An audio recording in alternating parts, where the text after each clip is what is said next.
입니다. 오늘은 제가 좀 여유가 있지 않나요? 네. 피아노가 있어갖고 좀 여유로웠습니다. 그래서 우리 교회 이제 반주자가 다 이제 세워지게 됐어요. 감사합니다. 이제 수요 예배를 마지막으로 이제 반주자가 다 세워져갖고 감사합니다. 이제 첫 번째 우리 반주자는 새벽기도 반주자부터 세워졌거든요. 우리 교회가 시작하면서 가장 먼저 새벽기도 반주는 전혀 생각을 하지 않고 있었어요. 다 이제 포기하고 새벽기도는 없겠지 생각했는데 가장 먼저 새벽기도 반주자가 세워지고 그리고 이제 수요 예배 반주자까지 세워져서 우리 교회는 이제 개척교회가 아니에요. 이제 반주자가 다 세워졌기 때문에 얼마나 감사한지 모릅니다. 이 또한 또 하나님의 은혜인 것 같습니다. 정말로 이 요즘은 이 모든 것들이 지금 하나님의 은혜라는 것들이 참 많이 느껴지게 되는 것 같아요. 그래서 특별히 더 은혜 또 감사 이런 것들을 더 하나님께 올려드리는 시간들을 보내고 있습니다. 물론 뭐 육체적으로는 피곤도 하지만은 뭐 그런 거에 상관없이 하나님께 부어주신 은혜가 너무 감사하고 오늘은 또 제가 솔직히 오늘 몇 분 안 오실 줄 알았어요. 하여서 우리 장로님 가정은 반드시 이제 우리 한나자매 반주에 대해 갖고 오실 거라 알고 있었고 한상복 집사님도 어제 오신다고 하셨고 그래서 몇 분 못 오시겠다라고 생각했는데 생각보다 많이 오셨습니다. 감사합니다. 또 내일 명절인데 정말 가족들과 하나님 은혜 가운데 즐거운 시간 보냈으면 좋겠습니다. 지난주에 이제 계속 이 사울이 하나님을 만난 예수 그리스도를 만나는 사건을 통해서 사울이 이제 길을 찾지 못했는데 길을 찾은 것들 이런 것들을 말씀을 나눴는데 오늘은 이제 사울이 예수님을 영접한 이후로 그의 삶이 급격하게 변하게 되죠. 32절부터는 베드로 사도에 대한 말씀이 나오는데 그거는 베드로 사도는 다음 주에 이어서 좀 말씀을 전할게요. 왜냐하면 이 고넬료와 좀 연결이 돼 있어요. 이 베드로 사도 하는 것은. 근데 사도 바울과 이 베드로 사도의 사역이 같이 우리 사도행전 9장에 나오거든요. 근데 사도 바울하고 베드로 사도의 사역이 굉장히 달라요. 굉장히 다르거든요. 근데 오늘 저는 이 말씀을 통해 두 가지를 말씀드리고 싶은 게 첫 번째는 뭐냐면 사도 바울의 등장. 물론 이제 지난주에 사도 바울이 예수님의 영접해 변화된 사건이 있었지만 실질적으로 전면에 나서는 것은 오늘부터 이제 전면에 나서는 등장하게 됩니다. 사도 바울의 등장을 통하여서 두 번째는 이 교회의 변화가 일어나게 돼요. 조금 더 자세히 말씀드리면 교회의 성장을 하게 된다는 것입니다. 그 연관성이 좀 있다는 것이죠. 그리고 이제 32절부터는 베드로 사도의 사역이 나오는데 사도 베드로와 사도 요한의 사역은 조금 다르게 나가는 모습을 볼 수 있어요. 사도 바울의 사역은 가만히 읽어보면 어떤 것 같습니까? 어떤 것 같아요? 사도 바울은요 사역하는 게 예, 굉장히 공격적이에요. 베드로 사도도요 성격이 급하기로는 둘째 가면 서러워할 정도로 굉장히 급하고 강한 성격을 가진 사람이 베드로거든요. 게살의 동산에서 예수님을 잡으러 왔던 그 말고라는 종의 제자의 말고라는 종의 귀를 칼로 잘라버릴 정도로 굉장히 성격이 급하고 강한 사람이 베드로거든요. 근데 베드로보다 사도 바울이 더 강한 것 같아요. 베드로 32절부터 베드로 사역을 보면요 굉장히 잔잔해요. 굉장히 물론 강하게 선포하는 사역을 하긴 하지만 사도 바울에 비하면 굉장히 잔잔해요. 근데 사도 바울은 굉장히 공격적이에요. 그 사도 바울은요 다니는 곳곳마다 문제를 일으키고 다니죠. 사도 바울은 문제 같은 모습이 있어요. 왜냐하면 사도 바울이 가는 곳마다 그 성에는 소동이 일어나게 됩니다. 막 소동이 일어나고 막 사람들이 막 때로 몰려와서 막 난리가 나잖아요. 사도 바울은 가는 곳곳마다 그래요. 또 한 가지 사도 바울은요 가는 곳곳마다 사도 바울을 죽이려는 사람들이 나타나요. 내가 사도 바울을 죽이기 전에 먹지도 않겠다 막 이렇게 결단하는 사람들이 막 드러나고 있다는 것입니다. 그러면 이 사도 바울은 왜 이렇게 공격적인 왜 이런 일들이 일어나게 될까? 라는 한번 생각해 볼 필요가 있을 것 같은데 20절로 22절에 보면은 이 사도 바울의 이 공격적인 이 사역의 모습이 어떤 모습인지 볼 수 있거든요. 즉시로 각 회당에서 예수가 하나님의 아들이심을 전파하니 대단한 게 예수님을 영접하자마자 바로 하나님의 아들이 예수님이다. 예수님 하나님의 아들이시다. 구원자라는 것을 전파하고 다니거든요. 야 이렇게까지 사람이 변화될 수 있나? 라고 할 정도로 완전히 바뀌게 돼요. 그럼 세상 사람들이 볼 때 이 사도 바울은 뭐라고 생각할까요? 미쳤구나. 드디어 정신이 나갔구나 라고 생각하겠죠. 듣는 사람이 다 놀라 말하되 이 사람이 예루살렘에서 이 이름을 부르는 사람은 멸하려던 자가 아니냐. 여기 온 것도 그들을 결박하여 대제사장에게 끌어가고자 함이 아니냐 하더라. 사울이 힘을 더 얻어 예수를 그리스도라 증언하여 다메섹에 사는 유대인들을 당혹하게 하니라. 사람들이 사도 바울에게 아니 당신이 이러지 않았지 않냐, 당신 여기 온 목적도 그 초대계 그리스도인들을 잡아서 대제사장에 끌고 가려고 온 거 아니냐, 그럼 당신 왜 이렇게 됐냐 라고 이야기를 하거든요. 그런데 사도 바울은 그런 소리를 들으면 들을수록 어떻게 해요?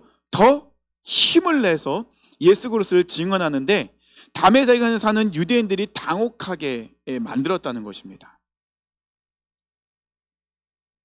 이 사도 바울이 유대인들을 당혹하게 만든 이유가 있어요. 왜냐하면 뒤에도 말씀이 나오는데요, 사도 바울은요 유대인 중에 유대인이었어요. 바리새인 중에 바리새인이었고요, 가말리엘 학문에서 공부한 사람입니다.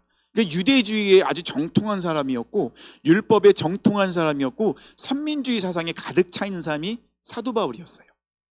사도 바울이 유대인들과 변론을 하는 거예요. 변론하는 건 뭐죠? 예수 그리스도가 구원자이시고 하나님의 아들이심을 증거하는 거예요. 변증이라고 하잖아요. 예수님이 구원자이심을 변증한다는 건 뭐죠? 예수님이 구원자를 증명하는 거예요. 사도 바울은 유대인들과 쉽게 말씀드리면 말싸움을 하는 거예요. 자, 유대인들과 이제 예수 그리스도가 구원자다, 사도 바울은 구원자다, 유대인들은 아니다. 근데 사도 바울은 유대인 중에 유대인이요, 그 다음에 바리새인 중에 바리새인이요, 가말리엘에서 공부를 했기 때문에 유대인들 너무 잘 알고 있어요. 그들의 관습, 생각, 그들의 그리스도인을 바라볼 때 어떤 모습으로 바라보고 있는지, 그러니까 그들의 장점과 단점을 사도 바울은 완전히 꿰뚫고 있어요. 그러다 보니까는 유대인들이 무슨 말을 해도 사도 바울은 그거에 다 반박할 수가 있는 거예요.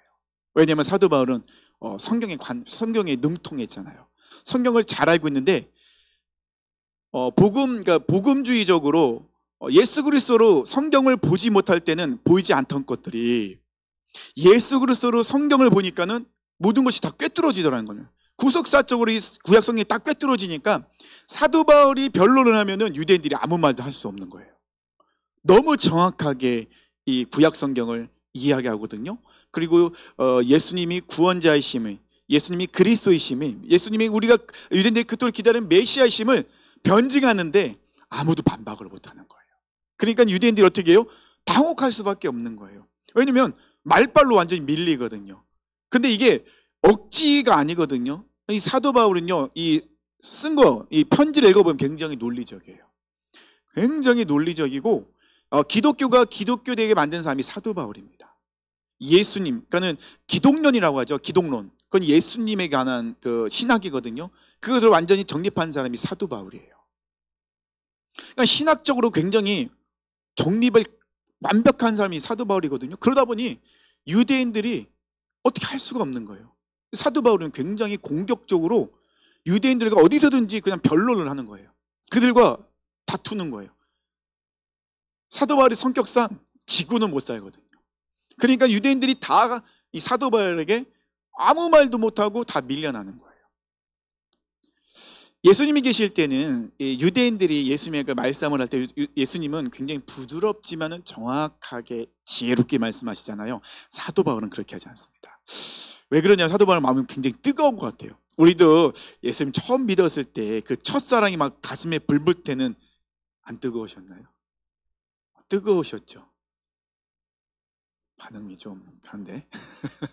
막 그래서 예수님을 처음 믿었을 때는 막 세상이 변하게 되고, 제가 이제 그 DFC라는 기독교 선교 단체에서 제가 대학교 다닐 때 그때 훈련을 받았었어요.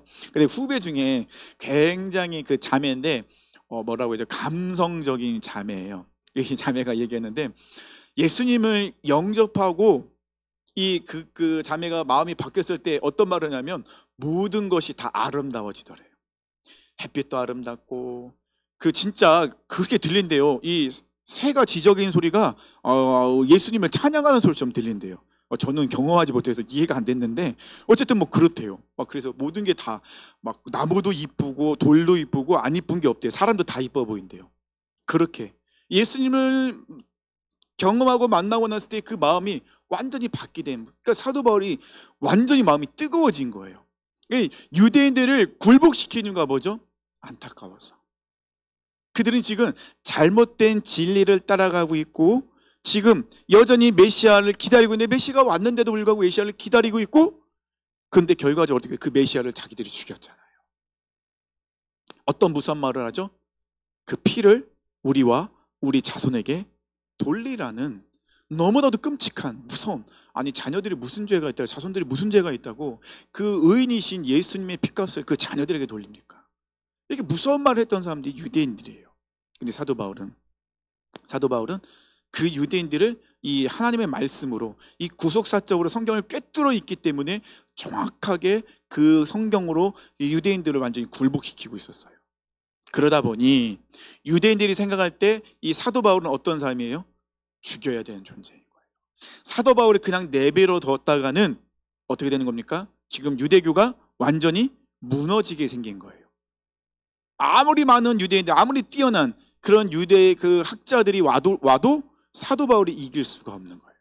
사도 바울은 지식도 풍부했지만은 성령으로 완전히 충만하게 했기 때문에 그의 지혜를 이 유대인들이 뛰어넘을 수가 없었던 것입니다. 핍박에 가장 앞장섰던 사울이 예수님을 만나고 변화되면서 상황이 아주 급격하게 변하게 되었다는 것입니다.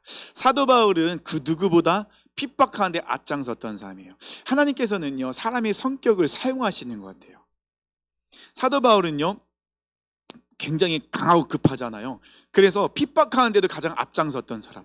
스데반 집사를 죽이는데도 앞장서고 투표하고 그런 앞장섰던 사람, 다메섹까지 달려가서 그리스도인들 잡아 핍박하는데 앞장섰다는 사람, 아주 열심히 달려간 사람이 사도 바울이었는데 예수를 믿자 사도 바울은 그 좁은 길, 십자가의 길로 그 누구보다 빨리 급하게 열심히 달려간 사람이 사도 바울이었다는 것입니다.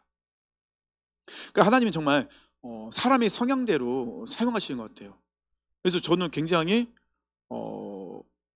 뭐라고 해야, 되게 조용하잖아요. 제가 굉장히 부끄러움을 많이 타요. 진짜인데 제가 진짜 부끄러움 굉장히 많이 타요. 그래서 제 아내가 저 처음 사역할 때 굉장히 걱정을 많이 했어요. 제가 처음 사역할 때 중고등부 사역을 맡았는데 저 사람이 저 중고등부 아이들 데리고 도대체 어떻게 하려나, 그래서 저 아이들은 어떻게 하려고 저러나 굉장히 걱정을 많이 했대요. 제가 얼마나 쑥스러움이 많고 이 부끄러움을 많이 타는지 전도하러 가면은 한 30번을 외치고 들어가요. 할 수 있다, 할 수 있다, 내가 예수님을 전할 수 있다, 내가 저 가게 들어가서 이 전도지를 전할 수 있다, 30번을 외치고 들어가요. 밖에서 부끄러워서 도저히 못 들어가겠는 거예요. 너무 힘든 거예요. 제가 이렇게 설교를 하고 있잖아요. 제가 굉장히 많이 바뀌었죠. 제가 이렇게 부끄러운 사람이었거든요. 제가 굉장히 조용한데 하나님 또 그런 사람을 또 이렇게 다듬어서 사용하시더라는 겁니다. 근데 반대로 굉장히 또 시끄러운 사람이 있잖아요. 굉장히 막 이 텐션이 높아갖고 막 얼마나 그 에너지가 넘치는지, 또 그런 사람 또 그런 나름대로 또 사용받게 되고. 그러니까는 근데 제가 그런 성향이 아닌데 그런 사람을 쫓아가려고 하면은 스트레스 너무 많이, 머리털 다 빠질걸요, 스트레스 받아서. 아무것도 못해요, 그거는. 근데 그렇게 뭐 활발한 사람이 조용하게 차분하게 할 수 있을까요? 못해요. 할 수가 없어요. 그러면 우리는 하나님이 부르신 그대로 사용받으면 돼요. 그런 사람이면 그런 사람대로, 저 같은 사람은 저 같은 사람대로 이렇게 사용된다는 것입니다. 근데 하나님은 다듬으셔요. 그래서 굉장히 부끄러움을 많이 타는 제가 이렇게 설교도 하고 앞에 나와서 이렇게 말씀도 전하는 거 보면은 하나님이 살아계심을 우리 성도님들 믿으시기 바랍니다. 저를 보시면서 믿으시기 바랍니다. 저희 산 증인이에요, 제가. 23절 보니까요, 여러 날이 지나매 유대인들이 사울 죽이기를 공모하더니. 유대인들도 이 사도 바울이 이렇게 전투력이 높은 줄 몰랐죠. 이 전투력이 높은 사람이 자기들의 원수가 될 줄 몰랐던 거예요. 자기 편에 있을 때는 너무나도 좋았는데 이게 상대편이 되니까는 이게 감당이 안 되는 거예요. 그런 사람들 있잖아요. 내 편일 때는 너무 좋은데 상대편일 때는 정말 싫은 사람. 지금 사도 바울이 그런 존재인 거예요. 유대인들 편에 있는 사도 바울은 너무나도 자기들에게 좋았어요. 왜냐, 앞장서서 그리스도인들을 막 잡아 죽이고 막 핍박하는데 그 누구보다도 최선에서 앞장선 사람이었거든요. 모든 그 비난과 이것들 다 감수하면서 막 돌과 앞으로 외치는 사람이 사도 바울인데, 근데 사도 바울이 예수를 믿던 변하더니 이제는 예수를 전하는데 가장 앞장서 있으니 유대인들이 볼 때는 너무 힘든 거예요. 그래서 어떻게 합니까? 사도 바울을 죽이기로 공모했다는 것입니다. 여기 보면 여러 날이 지나매라고 했을 때 우리가 보통 여러 날이 지난다고 하면 며칠 지난 것처럼 느껴지는데, 학자들에 의하면 한 1년 정도 지나지 않았나라고 추측을 한다는 것입니다. 좀 긴 시간을 이 사도 바울이 다메섹에서 복음을 전하며 살고 있었다는 것입니다. 그도 알 수 있는 것이 뭐냐면, 나중에 이 유대인들의 이 핍박을 피해서 사도 바울의 제자들이 사도 바울을 피신시키는 장면이 나오거든요. 벌써 사도 바울에게 제자가 생길 정도로 사도 바울은 그런 사역을 하고 있었다는 것입니다. 도저히 감당할 수 없는 이 사도 바울을 유대인들이 죽이기로 결정했을 때 하나님께서는 사명을 주시는 자를 그냥 내버려 두지 않으시잖아요. 그를 살리시잖아요. 25절에 보니까 그의 제자들이 밤에 사울을 광주리에 담아 성벽에 달아 내리니라. 사도 바울이 얼마나 영혼에게 집중하고 있는지를 알 수 있어요. 1년밖에 안 됐지만은, 그리고 다메섹에 온 사도 바울의 목적은 그리스도인을 죽이기로, 핍박하기로 온 사도 바울이 변화돼서 1년 정도 지났을 때 벌써 사도 바울에겐 제자가 생길 정도로 사도 바울은 영혼에게 집중을 하고 있었어요. 하나님의 법칙은요, 첫 번째는 사람을 사용하신다. 두 번째는 영혼을 소중하게 영혼은 여기는 사람들에게 영혼을 붙여주신다. 세 번째는요, 기도하는 사람을 사용하신다. 이 세 가지는 하나님의 원칙이에요. 기도하지 않는 사람들 하나님 사용하지 않으십니다. 우리가 하나님께 사용받고 싶다면 기도해야 돼요. 기도하는 사람은 반드시 사용하십니다. 그리고 영혼을 사랑하는 사람에게는 하나님은 영혼을 붙여주신다는 것입니다. 제자들이 이제 사도 바울을 광주에 담아서 성벽에 내려서 이제 탈출시키죠. 다메섹에서. 사도 바울은 그래서 어디로 가게 됩니까? 이제 예루살렘으로 가게 됩니다. 근데 예루살렘에 갔을 때도 사도 바울에게 또 하나의 문제가 생겨요.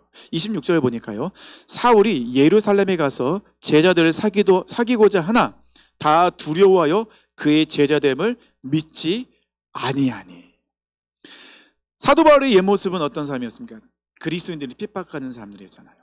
그러니 예루살렘 성도들이, 제자들이 두려워하는 거 당연할 수 있습니다. 근데 한 가지 이해가 되지 않는 것은 다메섹에서 그렇게 오랫동안 복음을 전하고 제자가 생길 정도로 그렇게 말씀을 전하는 사역을 하고 있었거든요. 복음 전도자 사역을 하고 있었거든요. 그러면 이 소식이 예루살렘까지 가지 않았을까요? 저는 분명히 예루살렘까지 이 소문이 퍼졌다고 저는 확신하고 있어요. 그런데 지금 예루살렘에 있는 성도들은 어떻게 해요? 여전히 사도 바울을 배척하고 있어요. 신뢰하지 못하고 있다는 것입니다. 예루살렘 성도들도 이 소문으로 듣긴 들었지만은 아직 반신반의하고 있었던 그런 상태였다는 것입니다. 그때 한 사람이 나타나죠. 그 사람이 누굽니까? 바나바입니다. 27절에 바나바가 데리고 사도들에게 가서 그가 길에서 어떻게 주를 보았는지와 주께서 그에게 말씀하신 일과 다메섹에서 그가 어떻게 예수의 이름으로 담대히 말하였는지를 전하니라. 쉽게 말씀드리면은 이 바나바가 사도 바울의 보증인이 된 거예요. 보증인이 된다는 것은 어떤 사람이 보증이 될 수 있을까요? 그만큼 이 바나바는 예루살렘 교회에 영향력 있는 사람, 예루살렘 성도들이 바나바는 신뢰하고 있는 사람이라는 것을 알 수 있습니다. 그 영향력 있는 사람이 사도 바울을 보증하는 거예요. 이게 굉장히 중요한 개념이거든요. 왜 그러냐면요, 예수님이 그러셨거든요. 예수님은 하나님의 우편에 앉아서 우리의 중보자, 보증인이 되어주시는 거예요. 우리가 예수님의 이름으로 하나님께 기도하면 예수님께서 하나님 보좌 우편에서 하나님 하면서 김태우 목사가 지금 기도하고 있습니다. 나를 보시사 기도에 응답해 주세요 라고 하고 계신 분이 예수님이라는 거예요. 예수님이 영원한 우리의 보증인이 되어주셔서, 중보자가 되어주셔서 하나님 보좌 우편에서 말씀하고 계시기에, 영원히 하나님의 보좌 우편에서 우리의 중보자로 계시기 때문에 우리는 언제든지 하나님께 나아갈 수가 있는 거예요. 하나님은 누구를 보시사 우리를 받아주시는 거예요? 예수님을 보시사. 초대기의 성도들이 바나바를 보고 사도 바울을 어떻게 해요? 받아들여요.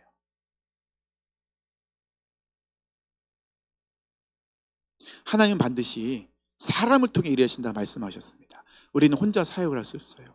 이 주님과 동행하는 교회도요, 저 혼자 사역할 수 없습니다. 우리 사랑하는 성도님들이 같이 협력을 해 주실 때 이 모든 사역을 감당할 수 있다는 것입니다. 바울이 될 수 있었던 것은요, 옆에서 그의 보증이 되어주고 도와주는 동력자가 있었기 때문에 그 모든 것이 가능합니다. 바울에 대한 편견과 선입관을 갖고 많은 사람들이 그런 것으로 사도 바울을 배척하고 있을 때, 바나바는 바울에 대한 선입관과 또 편견, 그 모든 것을 다 내려놓고 바울을 위해서 중보해 주는 사람이 이 바나바였어요. 바나바가 있었기 때문에 바울이 되올 수 있었다는 것입니다. 이제 본격적으로 사도 바울이 사역을 시작하게 되죠. 29절에 또 주 예수의 이름으로 담대히 말하고 헬라파 유대인과 함께 말하며 변론하니 그 사람들이 죽이려고 힘쓰거늘. 사도 바울은 예루살렘 교회에 가서도 무엇을 합니까? 공적적으로 복음을 전하게 돼요. 어떻게 해요? 변론하면서. 다메섹에 있었던 것처럼 변론하면서 예수님을 전합니다. 그런데 아무도 사도 바울을 이길 수가 없는 거예요. 그래서 결국은 예루살렘에서도 사람들이 어떻게 결단을 합니까? 사도 바울을 죽이자. 이 세상에 가장 무서운 사람이 어떤 사람인지 아십니까? 어떤 사람이 가장 무서울까요? 나에게 무슨 소중한 것이 있는 사람은 그 소중한 걸 지키기 위해서 뭐라고 해야 되죠?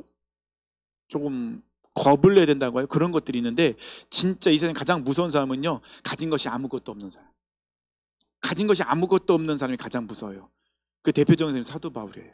사도 바울은요, 예수님을 만나고 나서 자기가 가지고 있는 모든 것을 어떻게 여겼다고 했죠? 배설물로 여겼어요. 사도 바울은요, 자기가 가진 모든 것을 다 내려놓습니다. 누구를 위해서요? 예수님을 위해서. 그렇다고 우리 성도님들한테 사도 바울처럼 다 내려놓으라고 말씀드리는 건 결코 아닙니다. 걱정하지 마세요. 사도 바울은 그래서 무서울 게 아무것도 없어요. 생명, 죽음도 조금도 두려워하지 않는 거예요.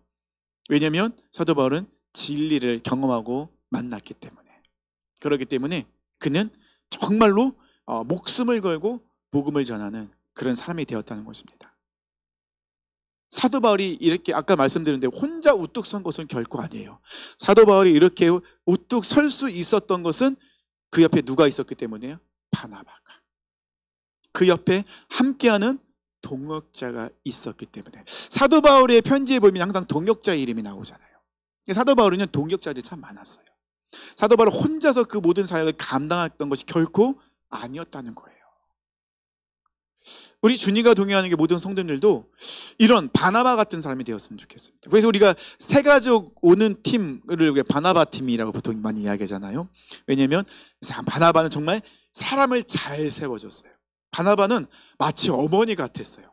모든 사람들을 품어주고 보듬어주고 인정해주고 용납해주고 그가 설 수 있을 때까지 격려해주는 사람이 바나바였다는 것입니다.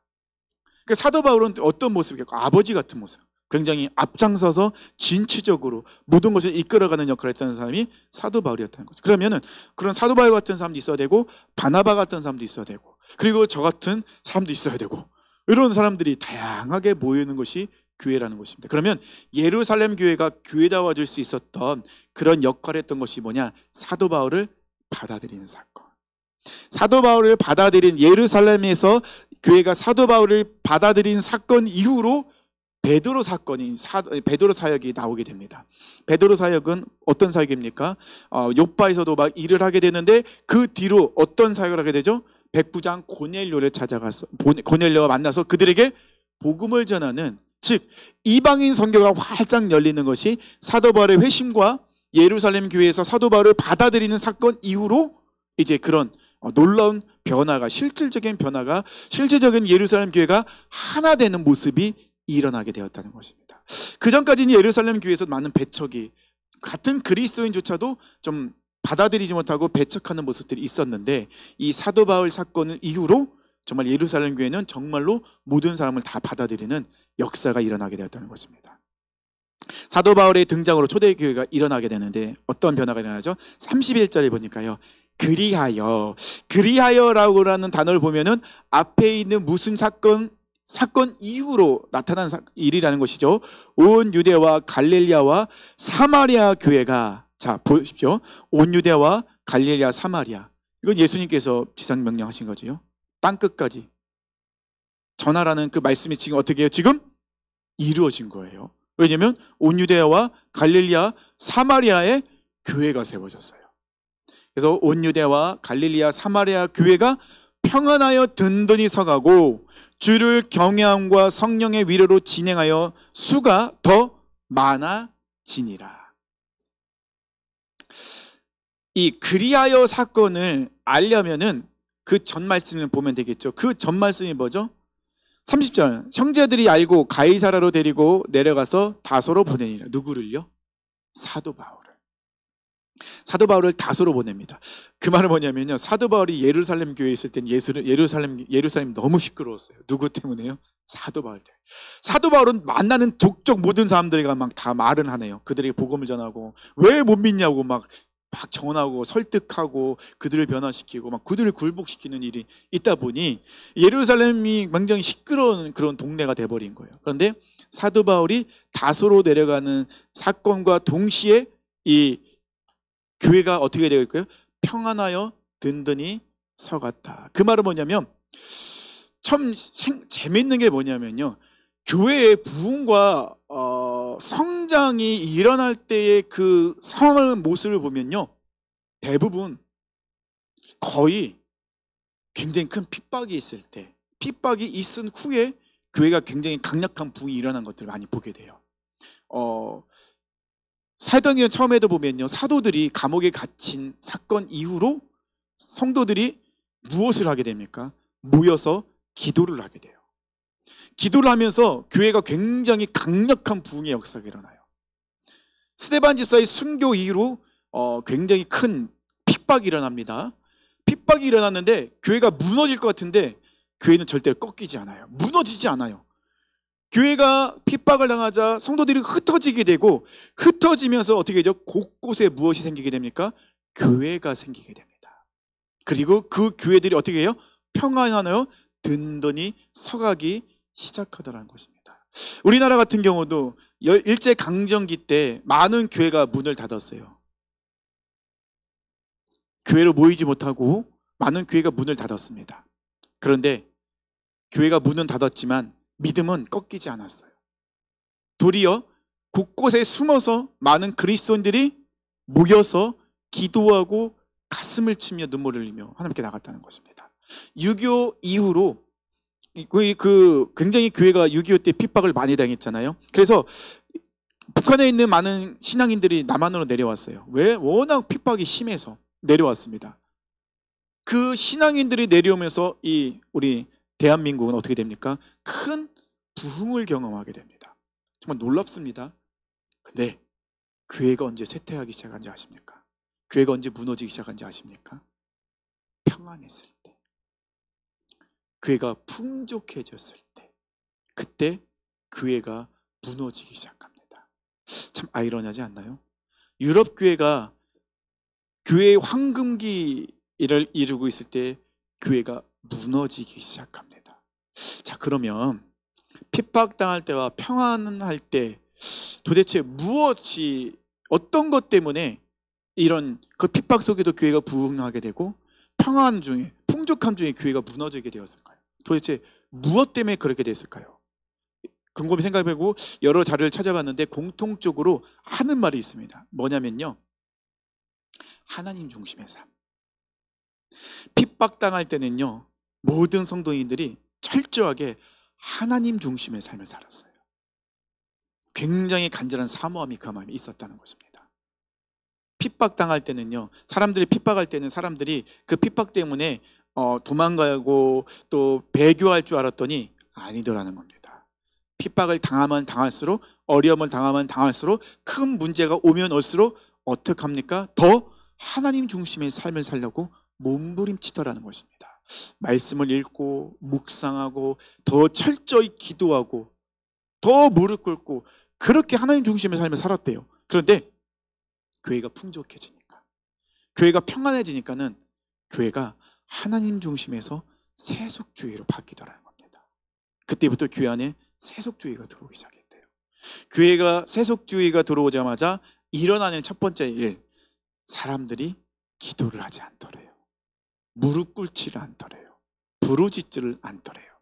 두 번째, 하나님의 말씀을 읽지를 않더랍니다. 왜요? 바쁘니까. 해야 될 게 너무 많은 거예요. 풍족해지니까 누리는 게 너무 많다 보니까는 해야 될 것이 너무 많아서 기도하지 않고 말씀을 가까이 하지 않으면서 그들은 점점 어떻게 됩니까? 하나님 중심이 아닌 세속주의의 삶을 살게 되더랐다는 것입니다. 그러면 바꿔 얘기하면요, 교회가 평안하에 든든히 서갈 때, 그때 평안할 때, 교회가 풍족할 때 그들이 더욱더 하나님 중심의 삶을 산다면 그 교회는 무너지지 않는다는 거예요. 그러면 결론적으로 얘기하면요, 교회가 평안하에 든든히 서가려면은 가장 중요한 게 있어요. 무엇입니까? 모든 성도님들이 하나님 중심의 삶을 살아내는 겁니다. 이것이 핵심이라는 거예요. 그래서 이 9장의 핵심 31절, 교회가 평안하에 든든히 서간다. 그러면 그 평안하에 든든히 서간 초대교회의 모습은 어떤 모습이었냐라고 했을 때 결론적으로 하나님 중심의 삶을 사는 사람들이 바로 초대교회 성도들의 모습이었다는 것입니다. 그렇다면 우리도 그런 모습을 살아야겠죠.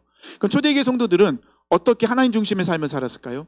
그들은 철저하게 하나님 말씀으로 무장한 사람들이었어요. 그들은 예수 그리스도를 가슴에 품고 그 예수님을 전하는 삶을 살았어요. 그리고 하나님의 말씀, 그 말씀을 붙들고 그들이 한 것이 있죠. 우리가 아무리 말씀을 알고 깨달았다 할지라도 세상 가운데서 말씀을 살아내지 않으면 소용이 없는 겁니다. 그러면 그들이 어떻게 말씀을 살아낼 수 있었을까요? 초대교회 성도들이 어떻게 그 말씀을 살아낼 수 있었을까요? 기도했기 때문에. 기도했기 때문에. 우리 목회자들한테도 그런 얘기를 해요. 성경 연구를 1시간 하면 2시간 기도해라. 이런 얘기를 합니다. 설교를 준비할 때. 말씀이 내 안에 적용이 되어지고 내가 말씀을 살아낼 수 있는 지혜, 힘, 용기는 어디서 오느냐? 기도에서 온다는 거예요. 기도에서. 초대교회 성도들이 그랬잖아요. 초대교회 성도들은 모이면 기도하고 흩어지면 전도하는 그런 삶을 살았다는 것입니다. 말씀을 읽는다는 건 뭐죠? 하나님을 알아가는 거예요. 말씀 속에 하나님이 어떤 분이신지, 하나님께서 원하시는 것이 무엇인지, 우리가 어떤 삶을 살아야 될지 이 말씀 가운데 다 기록되어 있다는 것입니다. 이 성경 66권을 통해 하나님 우리에게 지금도 말씀하고 계시잖아요. 그 성경 말씀을 지식으로만 끝내면은 우리는 율법주의자가 되는 거죠. 정죄하고 판단하게 되고, 나는 그렇게 살지 않으면서 다른 사람의 그런 것을 막 재단하게 되고 그런 모습이 된다는 것입니다.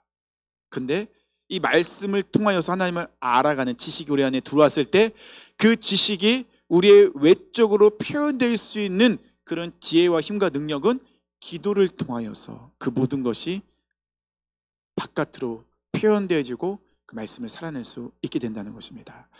우리 사랑하는 성도님들 그것을 꼭 기억했으면 좋겠습니다.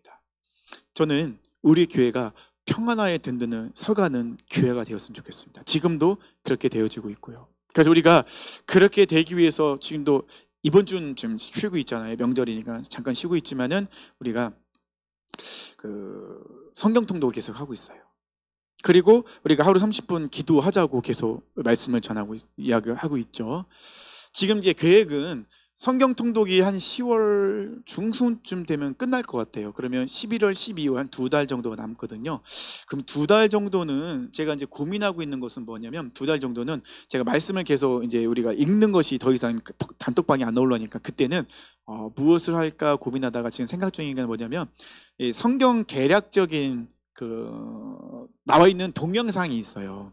그 동영상 그게 한 10분 정도 15번째는 그 동영상이 있거든요. 그걸 하나씩 올려서 창세기, 그 다음날은 뭐 창세기 출애굽기 뭐 이런 식으로 하나씩 하나 올려서 매일매일 그 동영상 5분 10분이면 읽을 수 있고 길면 한 20분이니까 읽을 수 있으면 그런 것들을 매일매일 이렇게 보면서 좀 그 우리가 감각을 놓지 않으면 다시 1월 달부터 성경 통독할 때 이어서 통독할 수 있지 않을까 그런 생각이 들더라고요.